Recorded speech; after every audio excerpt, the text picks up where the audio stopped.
Dr. Phil, celebrity psychic James Van Praagh. You won't believe who he made contact with. What began as an interview. You said that you felt the presence of a ghost here on stage 29. It was very haunted here. Became an encounter, and our cameras were rolling the entire time. Let's go this way. Listen, I'm a skeptic, but what happened here even had me surprised. Look, right there. Coming up. Let's do it. I want you to get excited about your life. Here we go, in 10. Stand by, camera 6. If it's happening now, we're going to deal with it now. Stand by, Dr. Phil. This is going to be a changing day in your life. Stand by A, and rolling, check in. Go, Dr. Phil.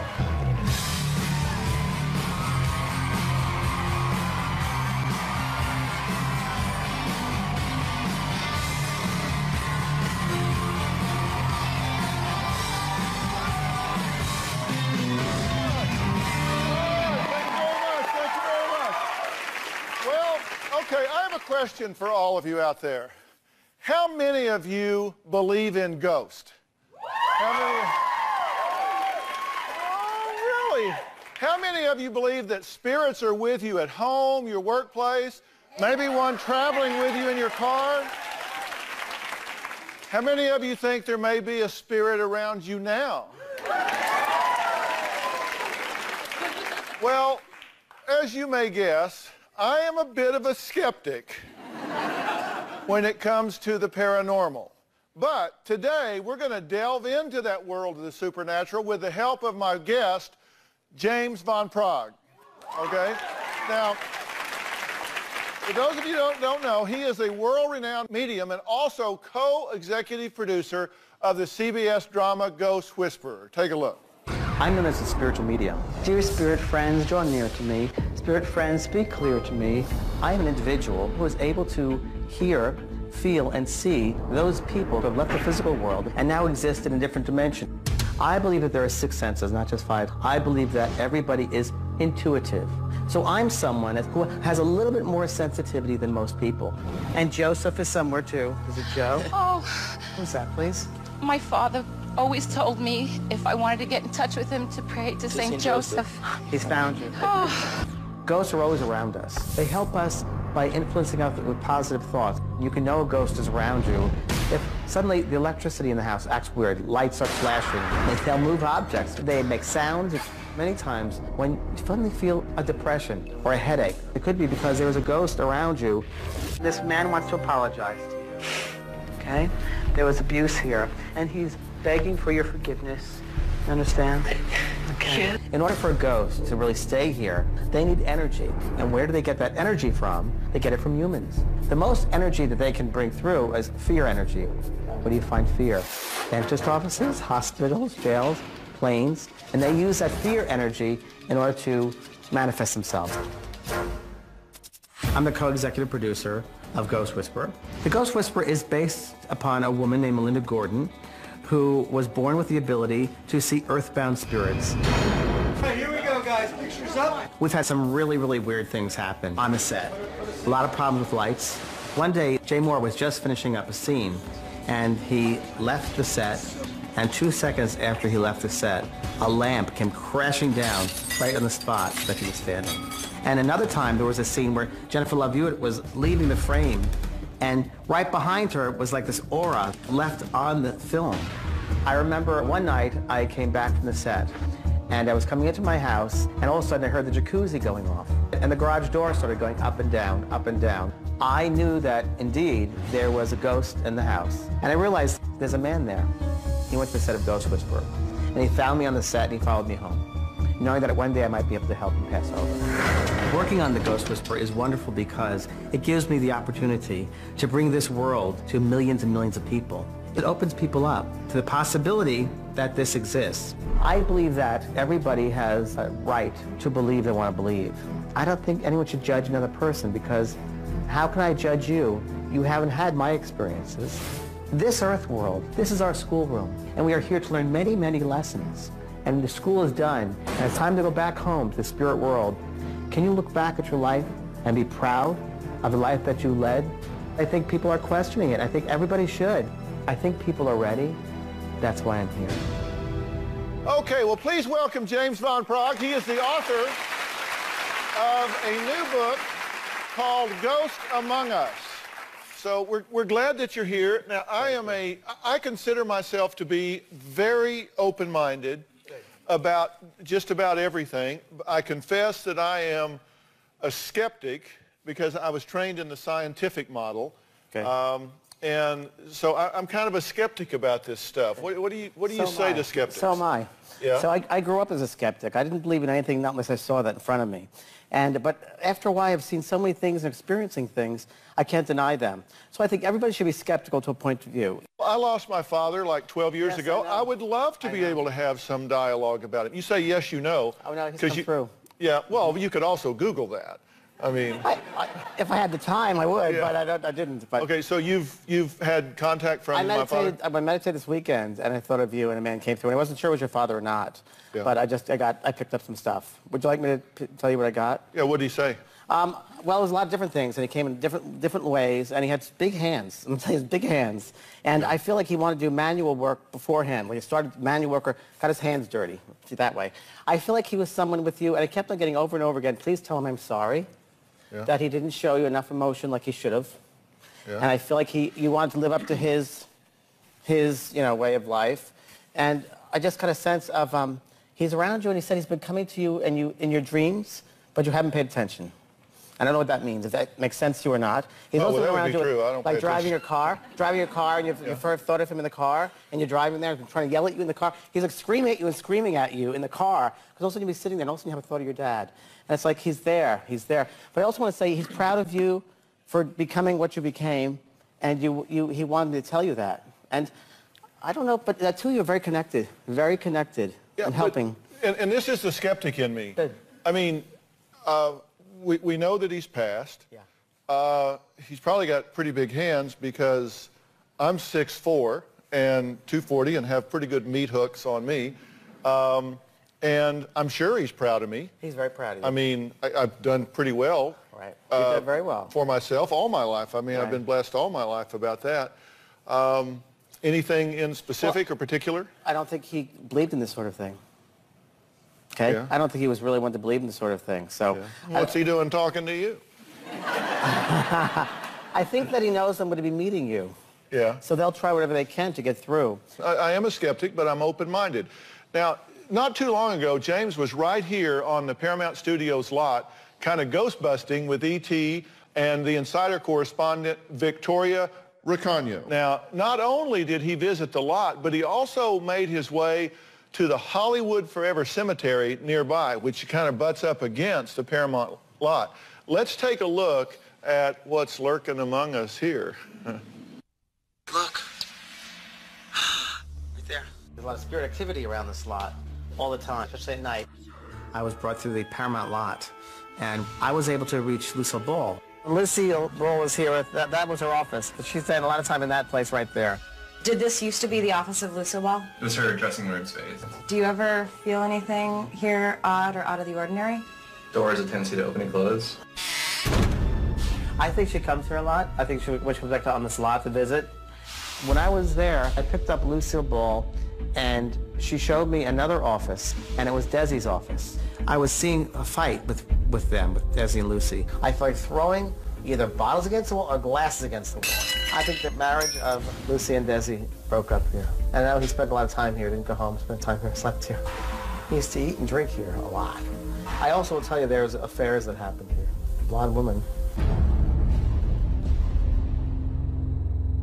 Let's go this way. We're standing in a cemetery, so you would expect there to be some spirit activity here. But I still feel there are others pulling me over here somewhere. So there's got to be a mausoleum this way, because I want to go that way. No, I want to go west of here. We'll find something called the Abbey. I'm calling Samantha, who's with the Hollywood Forever Cemetery right now. So just wanted to check with you that this building is called the Abbey of the Psalms. We're setting up the lighting. See, the lights are flickering now. This is not any production. This is happening. And the lighting started flickering back and forth, back and forth. And I guess the gaffers don't know what's causing it. It feels very haunted here. So you felt a lot of activity around there. It was weird. It was really weird. Even for me, you know, it's weird. You said that you felt the presence of a ghost here on stage 29 named Maynard? Maynard. Something like Maynard was the last name. Raymond or Ray Maynard. I was walking back there, and that's what I was just getting, so I didn't know what that means. Yeah. Does that mean anything? Not to me. How do people know how do they recognize when there is a spirit around us? You talk about that in Ghost Among Us. Sometimes you'll feel a coldness. Sometimes you'll feel stomach problems, like digestive problems, because many times the ghost is pulling energy from you. Or sometimes electrical things will happen, like lights will flicker, like in my house, but the jacuzzi went weird. Strange things like that. Also depression many times, fatigue many times, sleeplessness happens many times. Depending on the type of ghost or spirit it is, draining the body. It depends also on that. Yeah, and you said sometimes there's a scent, like a perfume. It's a scent, that's right. Type smell around as well. So if someone like, let's smoke cigarettes, for instance, like a father, they might come back and you'll smell like the scent of cigarettes, or a mother with this beautiful perfume. You might smell the exact perfume. Each spirit comes through depending on how they want to come through, and some are more auditory. Some will show you things, and some will make you hear things, depending on how they want to communicate. All right, we're going to take a break. When we come back, we're going to hear from actress Jennifer Love Hewitt and find out what unexplained occurrences she encountered on the set of Ghost Whisperer. We'll be right back.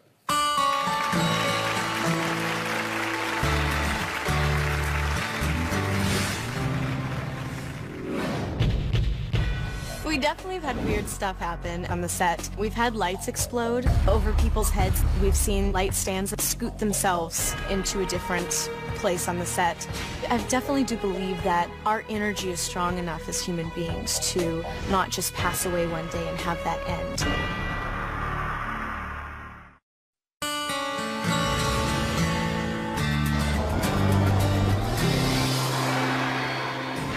I've read from many celebrities, Shirley MacLaine, Goldie Hawn, Ted Danson, Katie Couric, Barbara Walters, Cher. She called me after Sonny died. We had a reading. Sonny finally came in. He said to her, "You were holding the earrings I gave you last night."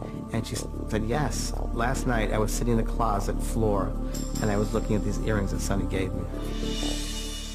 We're here with medium James Von Prague, who is talking about ghosts, spirits, and other paranormal experiences. Now, he has just written a new book, Ghost Among Us.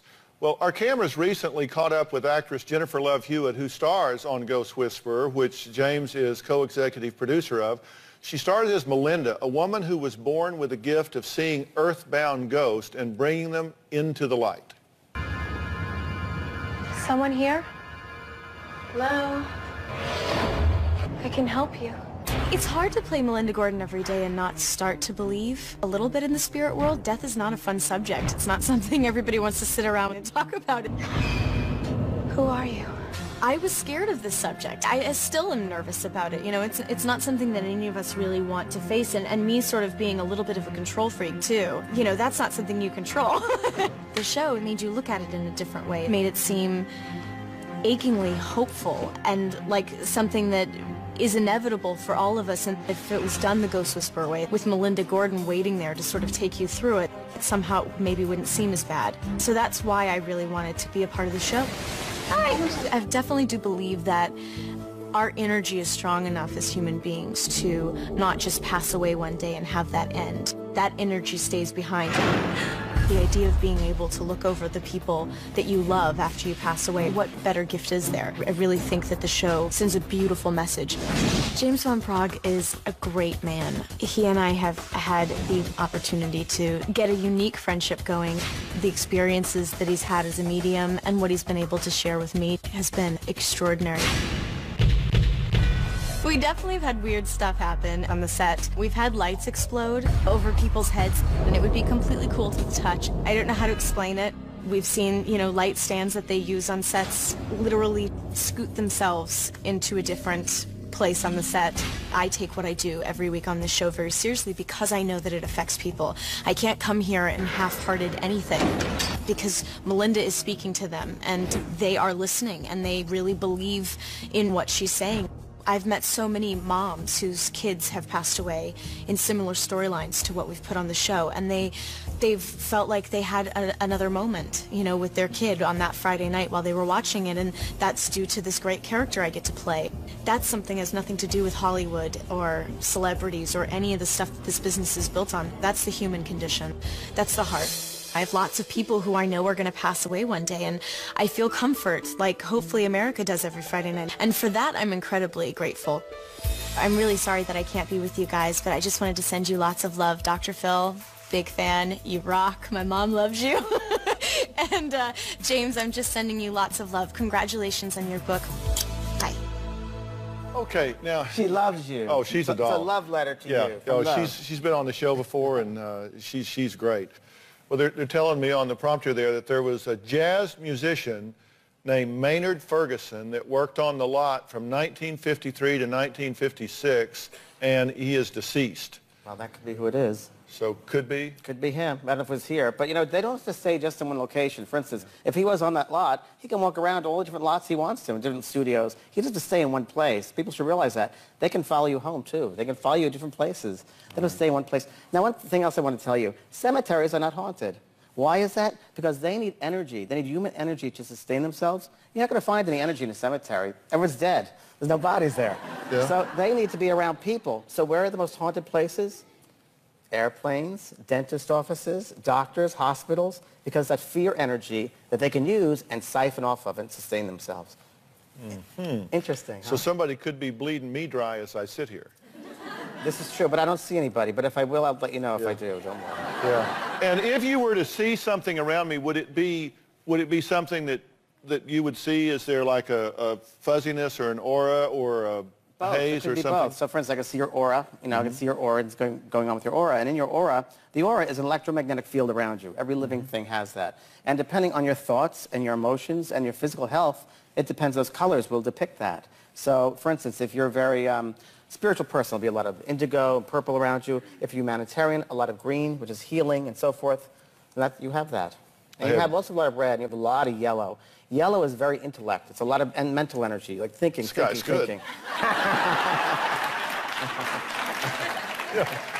I said it's around you. I didn't say you're necessarily using it, but it's around you. You know? Yeah. So, coming up, we're going to meet a woman who claims that the spirit of a dead 10-year-old boy is attached to her.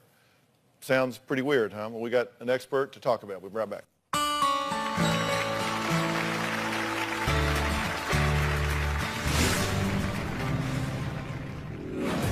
There's a little boy, spirit attached to me. The spirit's name is Jerry.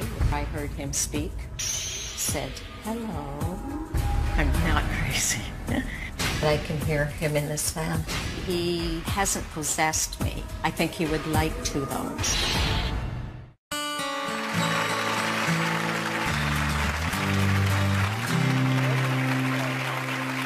Well, today we're talking about ghosts, spirits, psychics, anything paranormal. And we're joined with world-renowned spiritual medium James Van Praagh, who says sometimes people find themselves struggling with supernatural encounters, as in the case of my next guest. Now, Diane wholeheartedly believes a spirit entity is attached to her and slowly ruining her life. Take a look. Right now, there's a little boy, spirit attached to me. The spirit's name is Jerry. I'm not crazy. I contacted a psychic, and she felt that Jerry was a 10-year-old boy who was in a murder-suicide, and the mother had killed him. Initially, he was very active. If he passed by me, I could feel his energy. I would see a little bit of air move. It wasn't too long before I heard him speak. Woke up one morning, and this little voice about a yard away said, hello. Now, he's opened up a lot more. I hear him daily, night and day. I'm often telling Jerry to go to the light, and his comment is, don't want to go home unless you can come with me. When Jerry gets angry, he will zap me, and it's like an electrical shock. Sometimes it's on my foot, my leg, it could be on my arm, my hand, but you know that he's angry because it's really sharp.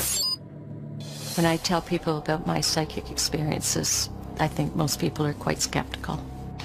The more I got to hear about it, the more worried I was about her and her well-being. I used to go up to her apartment all the time. I never saw anything. I never heard anything. I never felt anything in that house. In the bathtub, I'll get electric shock that'll come out my foot in the water. The last time that happened, I thought, God, I'm not safe anymore.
He'll zap the phone off. If I talk for longer than what he wants me to be talking, that has happened numerous times. Jerry takes my energy away from me to support his own energy. At night is the worst. When I sleep, I have to pack a pillow behind me and in front of me, 2 covers over me, a book on my head, and another cover on top of that. And that is to protect myself from the electrical energy that I feel coming down onto me. If I roll over and I wake up just slightly, if he's not there, I'll hear him coming towards me. He's with me all the time. I'm an RN, and because he was starting to bother me so much there, I couldn't concentrate. I left work. I decided I can't do this anymore. Very faint, but I can hear him in this fan. He's really bad today, and that makes me think he's frightened. The noise is... I started thinking, that's very strange. Is that the start of a light just went out, and I think our little Jerry's acted out. I think he's getting a little bit perturbed and angry. And just as I said that, I have shivers down my legs, right to my butt. He doesn't know what's going on, and he's frightened, and he's letting us know. Okay, so you are convinced that this child's spirit is attached to you? Yes. 24/7, even in the shower? Yes. We thought it would be a good idea for James to meet up with Diane before the show. We're going to find out what came of that after the break.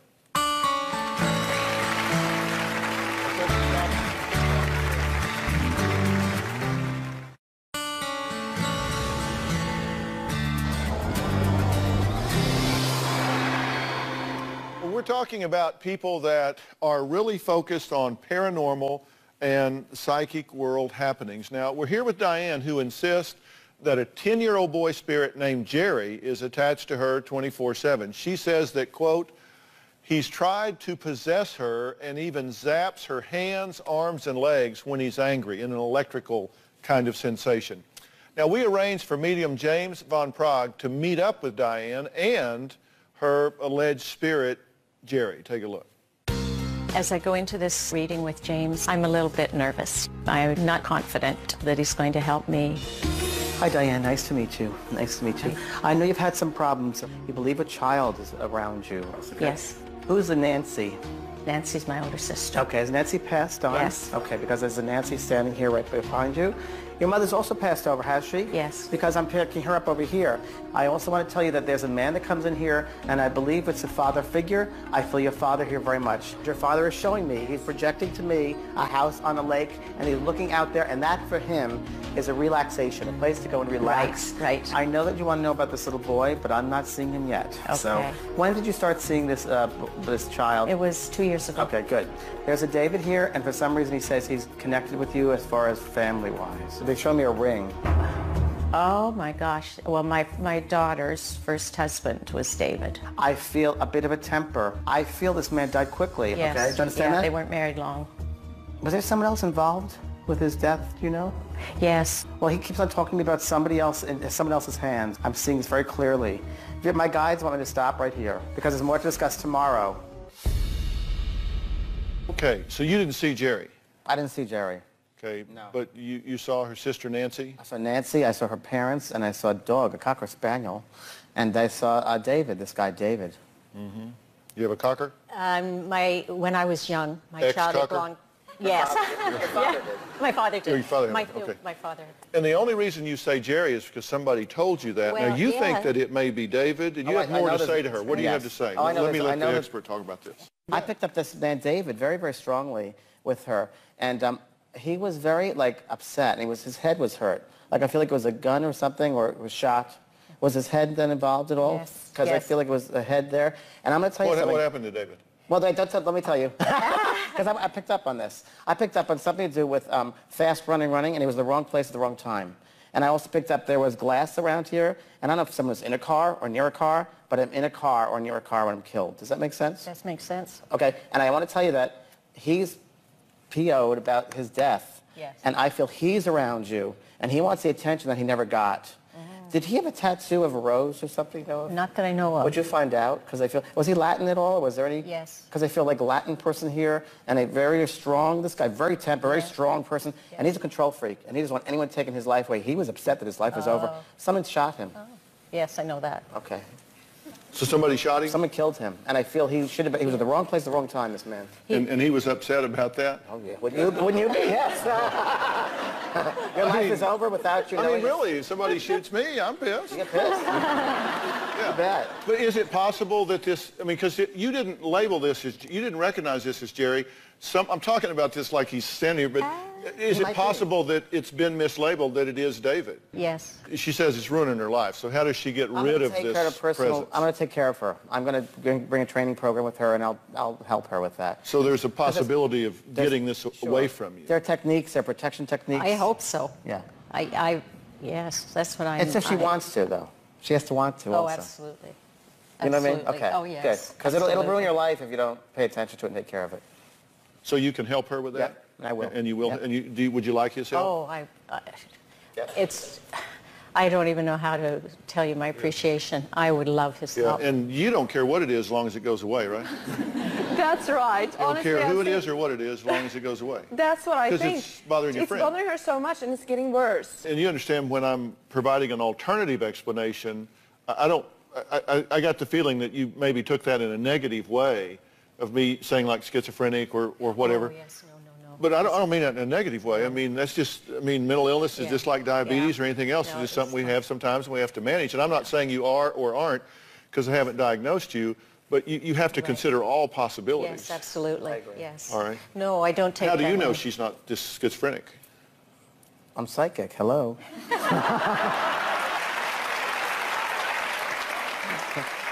Although some people call me psycho If you're so psychic, why were you surprised I asked you that question? I knew you were going to ask me that question. You didn't seem like you saw it coming. Coming up, a woman who refuses to make any life decisions without consulting at least 3 or 4 psychics beforehand. She even had to call a psychic before she could come to my show.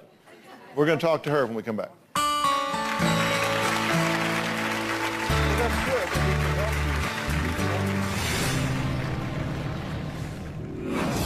My mom is very addicted to psychics.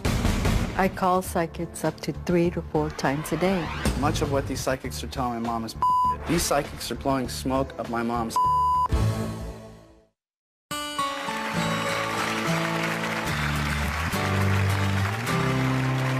We're talking about psychic dramas today, which includes unexplained occurrences from the beyond. Now, James Von Prague is with us. He has written a book called Ghost Among Us. If you are curious about this, if you want to know not just the theory, the ethereal aspects of it, but some real kind of down-to-earth, step-by-step things to try and navigate this terrain in your existence, or to determine if you have that kind of existence, this book breaks it down. It's not just some real kind of flaky sort of general explanations. It's very straightforward. Now, my next guest, Mercedes, says she's addicted to psychics for 12 years and has spent up to $4,000 a year seeking their advice. Her son, Glenn, says the psychics are just blowing smoke up his mom's you-know-what and taking her straight to the cleaners. Take a look.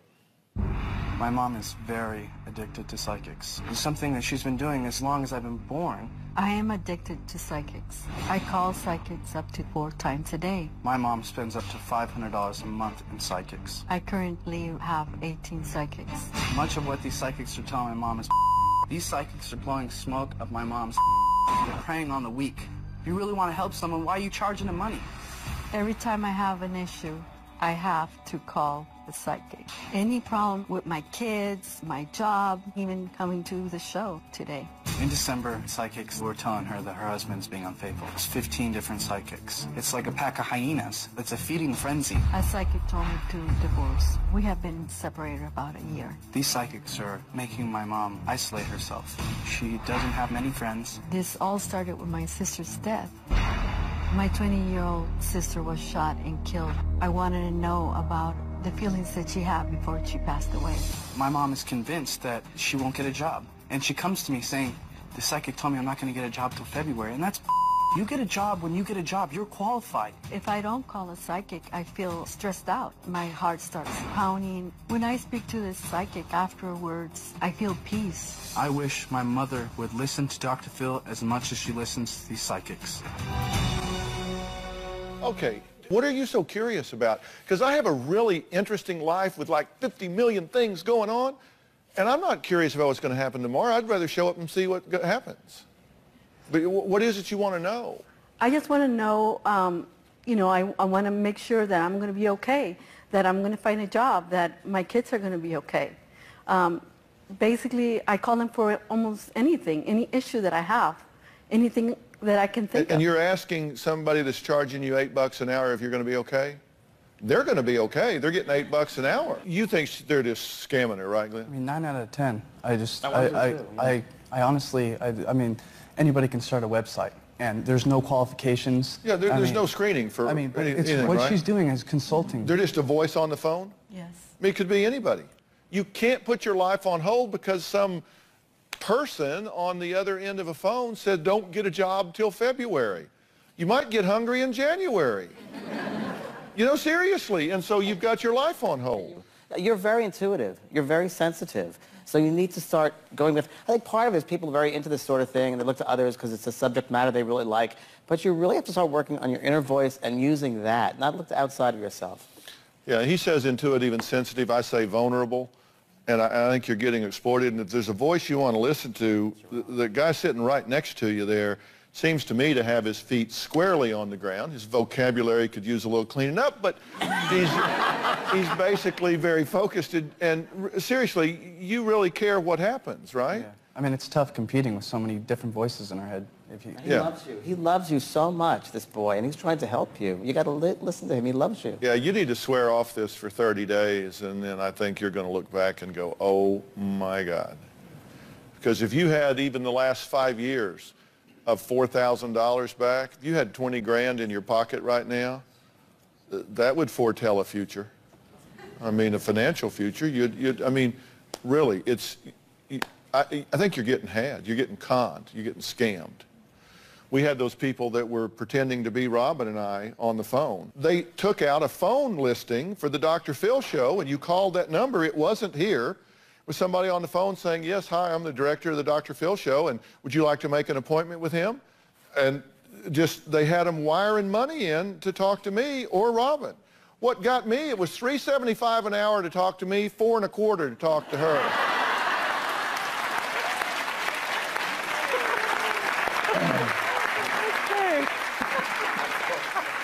And when we got involved with the authorities and we busted them, we did a sting and busted them, they were a bunch of fortune tellers, a bunch of psychics. They were running a psychic scam out of Houston. And they sure didn't see that coming. They could tell the future. They didn't see that camera crew showing up at their door, or they wouldn't have been there. So really, you're getting had. All right, we're going to take a break. When we come back, what James has to say about some of the people in this audience. We'll be right back.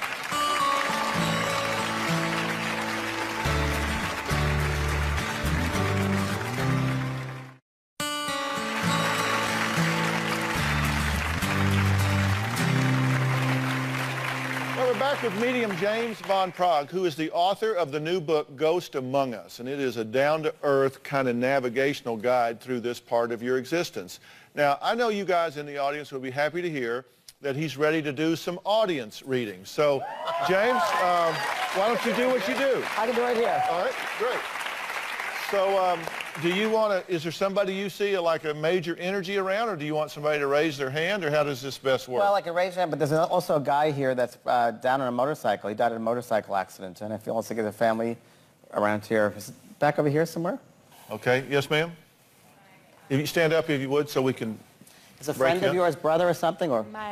Yeah, my friend died in a motorcycle. Okay, you knew this man, yes? Yeah. Okay. Was there any ties to music at all with him? Do you know if he was in a band or wanted to do music, or you don't know? All of us girls do music. Okay, so you do music. Are you in a band? Are you singing together? My best friend yes? that I live with, yeah. Okay. Did she know him or something? Yeah. Okay. We all were good friends from high school. Okay, good. Because he wants to say hello there. Okay. And there's a Michael also. His last name's Michaels. Okay, Michaels, that's right, okay. And so there he is, and he's very strong there. There's someone that has his jacket, I'm going to tell you. You understand this? They have his jacket. So I don't know if they own it. They get very emotional here with him. His mom's still alive, is she, please? Because I want you to give this information to his mother, because she has a jacket that she holds on to, and it's in her closet at home, okay? It's a leather jacket. In a leather jacket, but it's in the bedroom. I also want to tell you he has, it's so funny, because he has all of these, I don't know, posters or weird, like, photographs that he took, like weird photographs. I think he had a camera, and he used to take weird photographs. Okay. Okay, you know about that? No, Ask his mother about his computer and about these weird photographs, kind of bizarre things. His mom has him? Yeah, yeah. I did them, okay? And that's that. But a lot of love to you from, and the people in your music, he's trying to help you with the music. His ex-girlfriend is one of our really good friends, and we were all in choir together. Who plays the keyboards? She plays piano. Yes. Okay, yeah, just with the keyboards. Just show me keyboards here, okay? Really strong. I also want to tell you, another friend was thought about suicide or committed suicide. There was a suicide around someone. You know about that? What? In this same group up here? Yeah, there was a suicide. A busy row. You know about that, right? He didn't run around with us, but there was one but he guy in knew. our class. This guy knew him. Yeah. And he said, he's over here with me, committed suicide. And they have this motorcycle, like, I've been seeing this. But he's okay now. And asked his mother if she's been feeling him around her. And there's something to do in February. I don't know if it's his anniversary of his death or February of his birthday, but there's a February connection also with him. Okay. Okay? God bless. Okay. Thank you. All right. Anybody want to raise hand? I'll just let you do what you do. Okay. I'm just watching. We got somebody way over here to the right. Lady, stand up on the end. Yeah. That's you, the one on the end. What's your name? Lisa. Hey, Lisa. Nice to meet you, Hi, Lisa. nice to meet you as well. When your dad passes, right before he passes, was there a problem with his breathing, by the way? Yeah. He had that oxygen? Yeah. And I want to tell you that I feel either there's life support or there's like oxygen for him to breathe. Okay? He's sitting right next to you. He's talking about reading books. A lot of reading going on here. I'm not sure if the reading is for you or for him, but a lot of different books I'm reading, okay? And also in a place where you live, it's either a den, there's a den or an office, a lot of books and pages of things. Does that make sense to you? And I feel like I'm typing some stuff, okay? I also want to ask you, do you have a brother? Yes. And was your father away in a different state or a different place? It's difficult for him to get there. Okay. Your brother didn't see him? No. I want you to tell your brother your father's okay with that. He's holding on to that. Thank you. You understand that? Thank you very much. He's holding on to that, and he's got to let that one go. Thank you. Your father's a fun guy, great sense of humor, real good personality, bigger than life. Yes. And I got to tell you, he's still bigger than life, right? There's either manuscripts or something you're writing, or you have pages all over the place, and I see books there, and I'm referencing things, and your father's around looking at this. Who likes the crosswords, by the way? Me. Thank you, because he's helping you out with crosswords. Interesting. It's weird. I mean, there's the crossword books all around, too. Wow. You know, I feel like I'm on a plane doing crosswords. He's helping with his crossword books. If you go home on this desk there, there's a crossword book, right? The reference crossword book right there. I was doing crosswords on the plane all the way to Alabama. Okay. For the funeral. Well, Thank you. You're very welcome. God All right, bless. we'll be right back. How'd you know what Father died? Well, we've been talking about the paranormal side of existence today, and you can watch the CBS TV drama Ghost Whisperer every Friday at 8 p.m. Now, James Von Prague's latest book, Ghost Among Us, is in bookstores now. And as I say, if you have a healthy skepticism or even a crack of an open mind, then this is a good place to start, because it really gives you an explanation of how you see this world existing. Now, there is currently a contest to win 5 free readings with James. So go to his website or go to drphil.com for details. Now, we have a great time here in the studio audience, so if you're going to be in the Los Angeles area, we would love to have you here. Tickets are free because we have a good time, right? All right. Go to drphil.com and click on Be in the Audience. You can also call 323-461-PHIL. That's 323-461-7445. So those are good numbers, I hope. All right, thanks for being here. So long. James, thank you.